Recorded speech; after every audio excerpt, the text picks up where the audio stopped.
Hello friends, welcome back to the channel.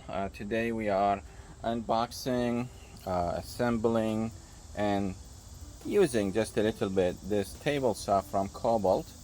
I'm working on my shed project and I did purchase this last year during Black Friday deals from Lowe's. Last year meaning 2020 November. Um, the main purpose for me buying this was to use on the shed because I had that idea about completing that shed in the back for a while. So now I'm at the point where I will need to put some of the siding panels on the shed, and they are 4x8 in size, but what I need is like 4x6.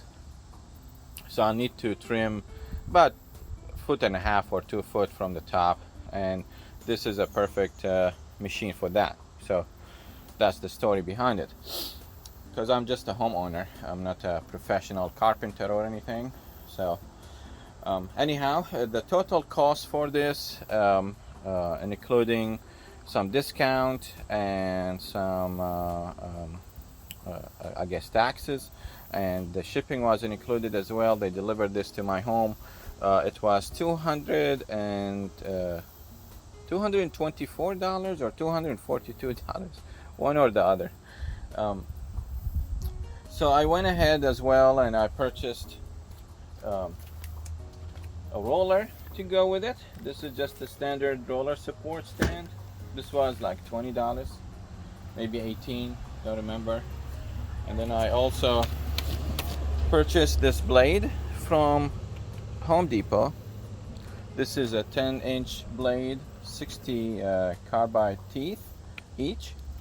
I just thought it will be a good option to go with the saw in case I need nicely cut pieces.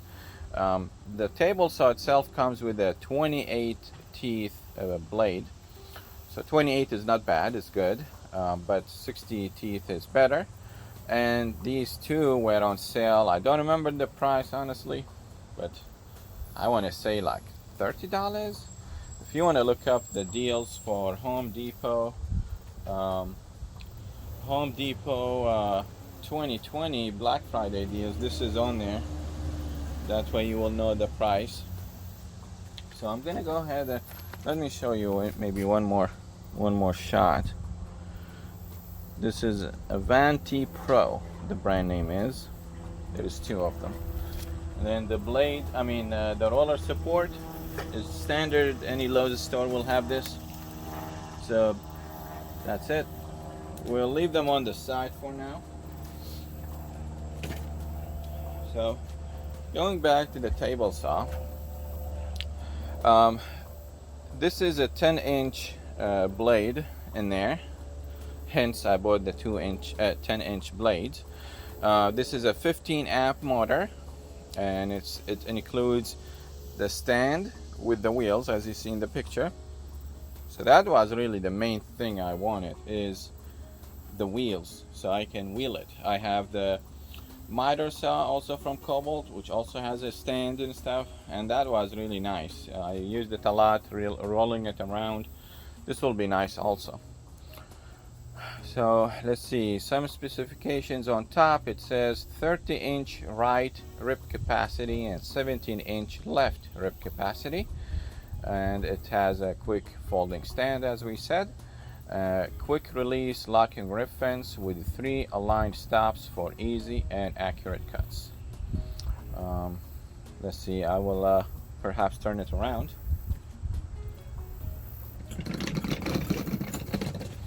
Yeah, I put it on some wheels to make it easy to roll. So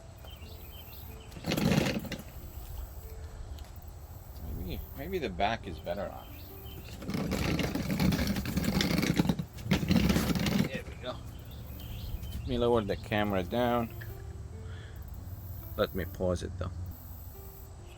Okay, so this is the closest I could get it using the stand. So we talked about the rip capacity. It has a cord wrap, it has an extra blade storage, blade wrench storage, adjustable miter gauge, up front blade tilting and height control, integrated push stick storage, which goes in the rib fence, and a quick release locking rib fence, and quick folding stand. It is 5,000 RPM, no load speed, 15 amp motor. Table size is 21 inch by 24 inch, fully expanded 21 by 44. Blade tooth count is 28. Arbor size is 625 inch. 0.625 inch is what it is. Depth of cut is at 90 degrees is 3.5 inches, and at 45 degrees is 2.5 inches. Left rib capacity 17 inch. Right rib capacity is 30 inch. Bevel range is 90 degrees. Miter range is plus minus 60 degrees. Weight is 66 pounds. And this was made in July 2020, made in Taiwan for Lowe's. And I purchased it in November of 2020. Alright, so I'm going to go ahead and unbox it, and we'll see what's going on inside.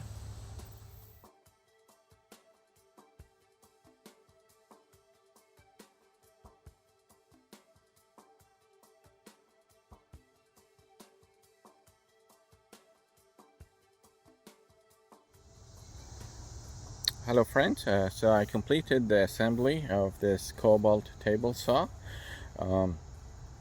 Took a while. Some of these, I guess the framing there in the bottom where the legs are connected, and that section there, like all three of them together, it was a bit hard to get that washer in the middle. So it took a while, and then it became sunny, so I quit that day, and then I finished it at night. But anyhow, it's complete now. And I put it together, the fence and the blade guard, this one here, and then browls, or whatever they call them, riving knife back there. It is suggested that you don't use a table saw without them, because they are there for your safety. I also was a bit nervous about using it as a start, because I've never used one before, and I've seen and heard some horror stories about incidents involving table saws, that people lost their fingers and they got caught, or some pieces of wood got stuck in their abdomen and stuff like that. So I went ahead and purchased some additional safety stuff. I purchased 2 push sticks here from DeWalt, and then other push sticks from Miles Craft, some grab block or grabber block, and I got 2 of them. This is the kit. I think this was $26, so it includes all 3 of these pieces. Feather boards here, assembled and ready to go. I also went ahead and bought this thing, gripper. This was $60, so it's supposed to be great, but apparently I can't use it while I'm using the guards, so it's kind of pointless. For $60, what pissed me off with this thing is I had to assemble the damn thing. So I paid $60 for some pieces of plastic, and they didn't even bother assembling it for me. So when they shipped it to me, it's in a box, all pieces, by themselves. I'm sure they have a point, but here's my point. When I pay $60 for some pieces of plastic, I would like them to be assembled, instead of me trying to figure out where things go, because the instructions were not correct. Now luckily they probably got some complaints, and they eventually put a video up on how to do it. But man, if I've known it wasn't assembled, I wouldn't buy it. So I might return it, because I'm not going to use the blade without the blade guards. So this is kind of pointless. It's not going to go there. So anyhow, maybe it's useful for somebody who's professional that would use it without the blade guard, but that's not me. So on top of it, I spent half an hour assembling some pieces of plastic together. Anyway, so this table saw is good so far. I think the fence needs some adjustment to make it even with the blade, or parallel. If I put it here, it's kind of fine. And I'm not having any sort of high quality pieces I need to cut, just some rough 2x4.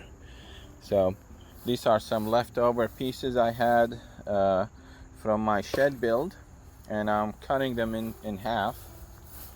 So this is how they look like. So gonna try to do a video here about how to cut, not about how to, but how I do it, keeping safety in mind. So I'll show you in just a moment.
So you can see how smooth the cut is. Really smooth.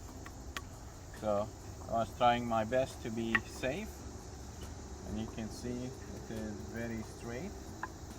So I'm happy with this result. Of course, I could use my circular saw with the guide I have and, you know, clamp this to a table, but since I have this, why not use it? So I think that was safe enough. Standing on the side, keeping the wood parallel to the fence and pushing it in the same sort of level of force. The main point is don't let the piece of wood wiggle.